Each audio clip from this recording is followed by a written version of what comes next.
life after breast cancer.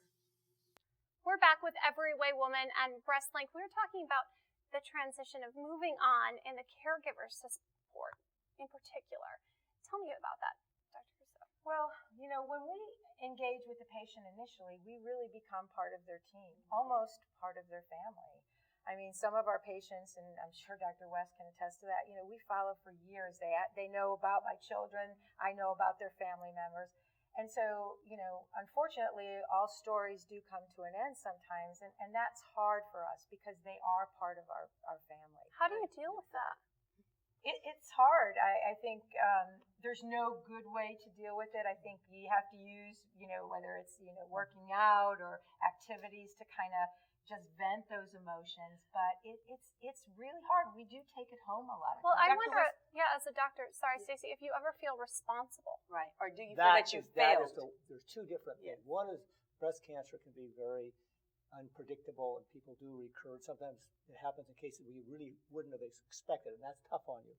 But every case we do, every patient we deal with, we look back and say, did we do everything right?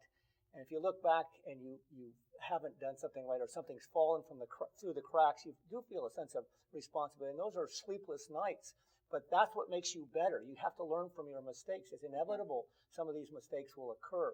Either you or your team, or a letter didn't go out, or a reminder. There's a whole chain of events that can lead to a little mistake, and then something bad happens. And so I think if you don't take this seriously, if you don't go home and have sleepless nights about it, you just don't get better. But we share our mistakes, and we're honest with our mistakes. And yesterday at our conference, one of the doctors could have done things differently, and we really, changed course in BreastLink in our protocol based on that one issue. But you know what, Dr. West, we spend a lot of time with the patient, but it's also, as you're saying, it's also the caregiver who has to come to terms with what has happened.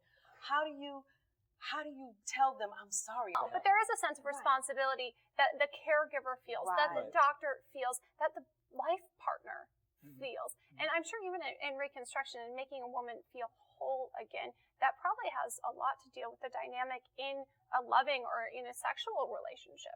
Yeah, well, basically one of our primary roles as plastic surgeons is to restore their sense of femininity, like giving them that, giving them what a lot of women feel that their breasts have given them a lot of self-confidence and giving them back those. But does their husband ever come in on that? Their husbands are there in their consultation and their visits routinely, especially their post-operative visits. Someone has to drive them there, and you see that change in them. It affects them deeply. What is the change?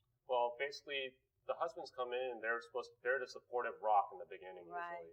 The wife, when she first gets diagnosed, is obviously very distraught from that, and the husband is very supportive. Dr. Wong, as you're saying, that was a wonderful story about a survivor, and her husband said that he felt so at loss because the man is supposed to be the protector, and it moved me when he said that. The man is supposed to be the protector, and his wife was going through this, and it was the most vulnerable state he would ever be. Because as a husband myself, you can't fully understand what your wife is going through, and you don't really know how to support them other than to be there for them. But it's actually kind of funny if you think about it. You see a transition, though, as the wife's going through it and she gets further through the process, she gets her confidence back with each step. She's getting more confident about, she's fighting cancer. The husband, though, is seeing the recovery, and you see that they kind of trade roles. The husband actually gets more nervous during the recovery So how do you fix that dynamic? Sometimes it takes counseling, and we have a social worker who works with our patients. Okay. The other thing that's important to know is, if you have a little bit of a rocky marriage and then you get something like a breast cancer diagnosis, that marriage is in a lot of trouble. I mean, it's just like any other major stress in your life. Why? Why would it be in trouble? Well, if the marriage was already rocky, then it comes down to there are two ways to go. You can either stick it out or you can walk away. And then unfortunately, we see a lot of the latter, unfortunately. It's too much for them to deal with? Exactly. And usually if they're having problems, they're not communicating, and they just can't get beyond that diagnosis.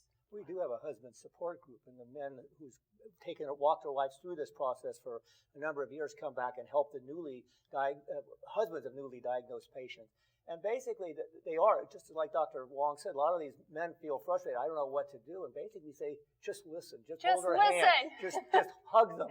That is there so isn't an explanation for them. But knowing that you're there supporting them is that is key. That is key. We'll be back with more Every Way Woman. Stay tuned.